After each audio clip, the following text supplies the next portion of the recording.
These carrots should be good. The Blind Eyes brothers need those eyesight potions, especially since their condition seems to be worsening. Ah, I sense someone. Elder Halfling, is that you? You've got yourself a keen mind there, Potion Man Perry. Now listen, we need your help here. You know those blue halflings? They seem to be running amok and we can't do nothing about them. They seem to also know how to convert people to their, team. Well, Jeffrey came back one day, and he was bleeding. It was pretty bad. Kinda gnarly, if you ask me. Yeah, it seems to be getting around kinda bad. Apart from Jeffrey, we've seen him popping up around here a lot lately.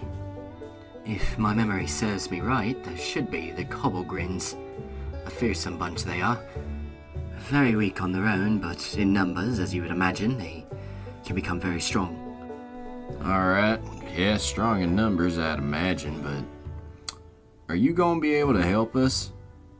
Because at the end of the day, this whole farm area, along with your house, is probably gonna be taken if we don't do nothing about these people. I know you're decent enough at throwing potions. Can you make more of them stunning ones for all of us to throw? That would help us out a lot. As much as I wish I could, it's kinda hard when the ingredients are getting scarcer by the day. If you wish to help me make them, then go out and grab the ingredients for me. Till then, I'll be here mixing. Well, what are the ingredients? I'm not exactly an alchemist myself. You could start by clearing out some more of those Cobblegrin halflings. They have the ingredients. They are the ingredients, really, but just a bit of their hair will do. I'm sorry, we're gonna have to take body parts in these things? I don't know about that. Well, I say let's get ourselves some of them Cobblegreen hairs. That's all we really need anyways. Plus, how much is it? A follicle? Or just a single strand? Or we need like clumps of this stuff? I'd probably reckon about a handful for each potion, so yeah. But they are pretty hairy, so you should be fine for about 2 bottles every halfling.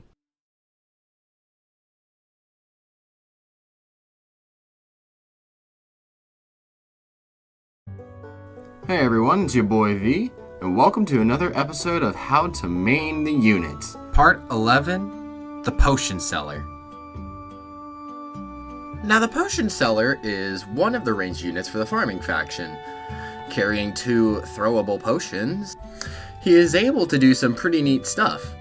The potions that he's carrying are basically stun potions, if you will.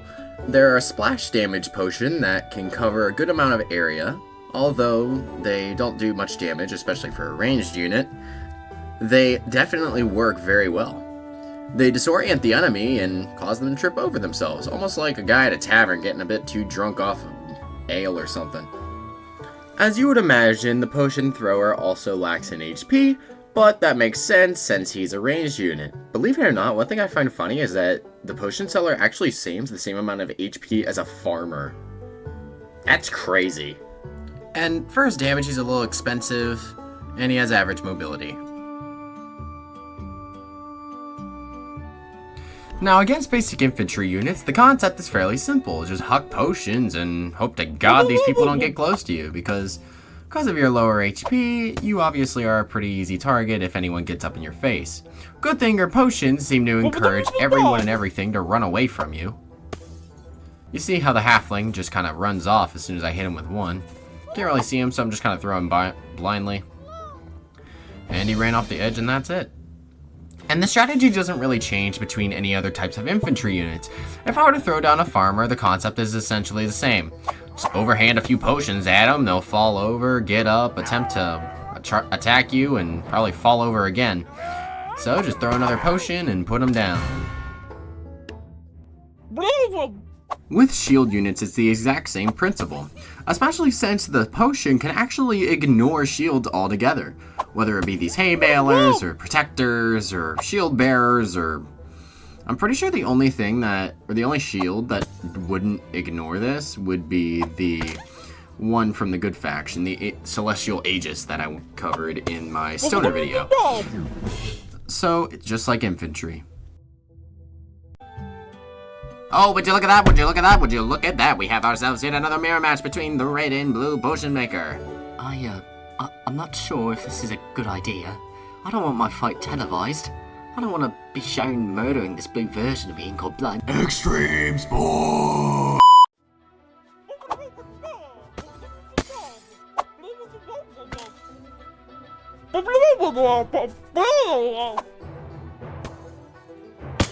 Kobe! Oh man, I feel hungover. The concept here is fairly simple too. All you really want to do is try and get your potions off before you get stuck or hit with something nasty as well. The potion maker actually is very good in this regard, considering you actually can go fairly far with his attacks. And the disruption of them being hit with the potions helps you and your other units a lot too. Because of you making them drunk, you basically have an open advantage against anything. Because you can just disorient them entirely, making them unable to aim, throw anything at you, well, reliably, or even hit anything reliably. Not just yourself, but also your other people. Also, it's just really satisfying to hit something from afar with the potion maker. Ain't that cool? Like, ain't that so satisfying? Hold on, let me try that again. That is so nice. I love that. Oh my gosh. I don't know why I like this so much, but it's so fun just to watch the potion travel and just hit its target. But yeah, other than that, just try to remember your positioning and such against all these ranged units. And another thing I would like to mention, if your enemies aren't grouped up together, try and save your potions for multiple units. So for instance, like here where I'm constantly switching targets, or trying to. Sometimes the enemies getting drunk and falling can end up screwing you over because you think they're going to keep standing and walking, but then they just fall over. That's why you kind of have to predict when they do this. It's normally on a set interval based on how green they are. That interval can extend or decrease based on how much health any unit may have, but like all, you might not have the best matchup against everything. Just so you guys know, I'm going to be skipping the AoE section, mostly just because the whole idea is the same as that ranged one I showed you. But as for light tanks and DPS, the process is still fairly simple. Just keep throwing your bottles at the targets that you wish, and they will drunkenly fall over, and then you can keep pelting them with glass until they perish. And plus, sometimes you can get them into really good situations. Like here, the chieftain was able to wander himself into the lake here and get himself trapped under the bridge. So I just took the opportunity and I just kept pelting him with bottles until he gave out under the water. Granted, it takes a while since, you know, the very low damage output, but it does its job. Well, this could count as your AoE section, but yes, the very, very tanky Harvester, as you can see, she doesn't get fully green immediately like how the other units normally get green within like 2 or 3 throws. That is because of the HP threshold. She's also able to keep herself walking for longer, which honestly scared me because every time she got close, I was like, oh no, get away, get away. And then she would just fall over. So the best thing to do is just keep moving and keep pelting people with potions, even if that sometimes doesn't work. Oh well, not all plans work on the first try, especially here since you see that the Harvester wandered herself into the river, same position that the chieftain was in the last one.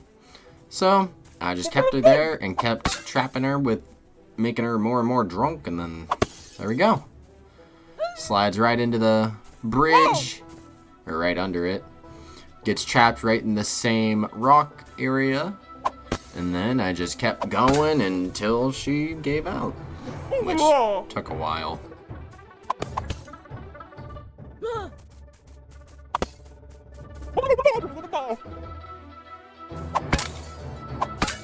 Man, that took forever, huh? And so we have a unit that is meant for the back lines.